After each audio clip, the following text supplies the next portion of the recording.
महाराज जी, पहलगाम आतंकवादी हमला जो हुआ था इनके पुत्र उसमें शहीद हो गए। महाराज जी कह रहे हैं कि हम धर्म से और श्रेष्ठ कार्य भी करते थे, पर ईश्वर द्वारा ऐसी घटना हुई तो बहुत अंदर व्यथित मन है महाराज जी, इसलिए। हाँ, मन तो व्यथित हो ही जाएगा। बड़े बड़े सूरवीरों का हो गया। जब अभिमन्यु जी पधारे तो अर्जुन जी की हालत खराब थी, क्योंकि पुत्र प्रेम पिता के हृदय में जो होता है, जब उसका पुत्र वियोग को प्राप्त होता है तो वही हृदय जानता है। अपने लोग तो सहानुभूति के वचन बोल सकते हैं, लेकिन जिसके हृदय में होता है उसका हृदय जानता है। पर अब ये जो होना है वो होके रहेगा।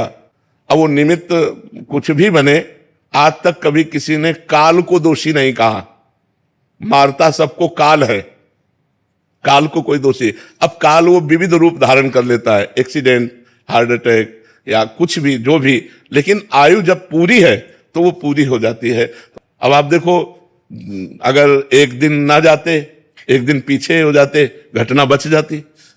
लेकिन उसी समय जहां जो कुछ लीला होनी है वो लीला, तो इसलिए धैर्यवान बनो, हृदय को। बहू है, पत्नी 2 महीने पहले विवाह हुआ था।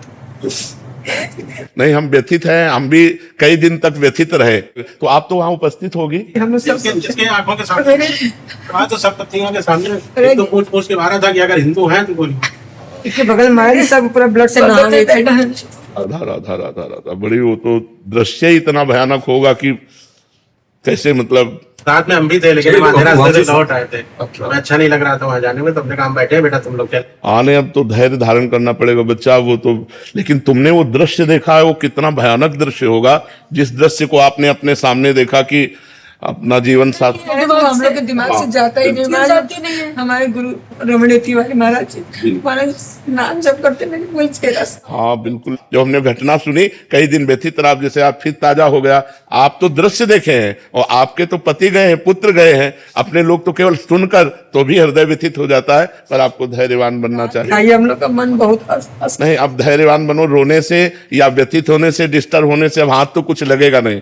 इसलिए नाम जप करो, धीरे धीरे इस दुख को हटाने की कोशिश करो। यद्यपि बहुत कठिन है, हम फिर भी कह रहे हैं बहुत कठिन है, पर हम भगवान से मनाएंगे कि आप लोगों को धैर्य दे, आप लोगों को सुख प्रदान करें और आप सुख पूर्वक जिए। आप इस तरह के चिंतन में अगर और बढ़ते चले गए तो डिप्रेशन में पहुंच जाएंगे, परेशान हो जाएंगे। अब थोड़ा हिम्मत कीजिए। एक बार जो आकृति मिट गई, वो सृष्टि में दोबारा चाहे लाख कोशिश करो वो मिलने वाली नहीं है। अब वो पुत्र मिलने वाला नहीं, चाहे हम तुम दिन भर बैठकर रोएं या दिन भर बैठकर भगवान से प्रार्थना करें, अब वो दोबारा नहीं आ सकता। तो हमें चाहिए धैर्यपूर्वक नाम जप करें और अपने हृदय को संतुष्ट करें। भगवान की बड़ी विचित्र लीला है, बड़ी विचित्र लीला है, मतलब इसमें कुछ कहा नहीं जा सकता है।